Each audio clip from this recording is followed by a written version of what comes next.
ಸಾರಿಗೆ ನೌಕರರಿಗೆ big update ಕೊಟ್ಟ ಸಾರಿಗೆ ಇಲಾಖೆ.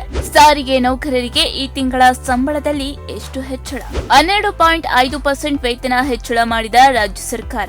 ಈ ತಿಂಗಳ ಸಂಬಳದಲ್ಲಿ ಬಂಪರ್ ಹೆಚ್ಚಳ. ಯಾರಿಗೆ ಎಷ್ಟು ಲಾಭ?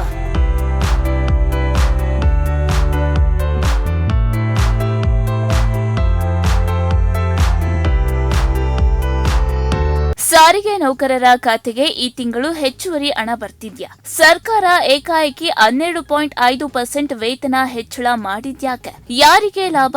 ಎಷ್ಟು ಹಣ ಹೆಚ್ಚಾಗಲಿದೆ? ಈ ಬಗ್ಗೆ ಸಂಪೂರ್ಣ ಮಾಹಿತಿ ಇಲ್ಲಿದೆ ನೋಡಿ. ಕರ್ನಾಟಕ ಸರ್ಕಾರ ರಾಜ್ಯದ ಸಾರಿಗೆ ನೌಕರರಿಗೆ ಬಹು ನಿರೀಕ್ಷಿತ ಸಿಹಿ ಸುದ್ದಿಯನ್ನ ನೀಡಿದೆ. ಕೆಎಸ್ಆರ್ಟಿಸಿ, ಬಿಎಂಟಿಸಿ, ಎನ್ಡಬ್ಲ್ಯೂ ಕೆಎಸ್ಆರ್ಟಿಸಿ ಮತ್ತು ಕೆಕೆಆರ್ಟಿಸಿ ನೌಕರರ ಮೂಲ ವೇತನವನ್ನ ಶೇಕಡ 12.5% ಹೆಚ್ಚಿಸಿ ಆದೇಶ ಹೊರಡಿಸಲಾಗಿದೆ. ವಿಶೇಷವೆಂದರೆ ಈ ವೇತನ ಪರಿಷ್ಕರಣೆ ಕೇವಲ ಈ ತಿಂಗಳಿನಿಂದ ಮಾತ್ರವಲ್ಲ, 2025ರ ಏಪ್ರಿಲ್ 1ರಿಂದಲೇ ಪೂರ್ವಾನ್ವಯವಾಗಿ ಜಾರಿಯಾಗಿದೆ. ಅಂದರೆ ಕಳೆದ ತಿಂಗಳುಗಳ ಬಾಕಿ ಹಣದ ಮೊದಲ ಕಂತನ್ನ ಸರ್ಕಾರ ಬಿಡುಗಡೆ ಮಾಡಿದೆ. ಈ ನಿರ್ಧಾರದಿಂದ ಸುಮಾರು 1.5 ಲಕ್ಷ ಸಾರಿಗೆ ನೌಕರರಿಗೆ ನೇರ ಲಾಭವಾಗಿದ್ದು, ಸರ್ಕಾರಕ್ಕೆ ಪ್ರತಿ ತಿಂಗಳು ಸುಮಾರು 72.80 ಕೋಟಿ ರೂಪಾಯಿ ಹೆಚ್ಚುವರಿ ವೆಚ್ಚವಾಗಲಿದೆ. ಹೀಗಾಗಿ ಈ ತಿಂಗಳ ವೇತನದೊಂದಿಗೆ ಪರಿಷ್ಕೃತ ಸಂಬಳ ಮತ್ತು ಬಾಕಿ ಮೊತ್ತದ ಮೊದಲ ಕಂತು ನೌಕರರ ಬ್ಯಾಂಕ್ ಖಾತೆಗೆ ಜಮೆಯಾಗುವ ಸಾಧ್ಯತೆ ಇದೆ.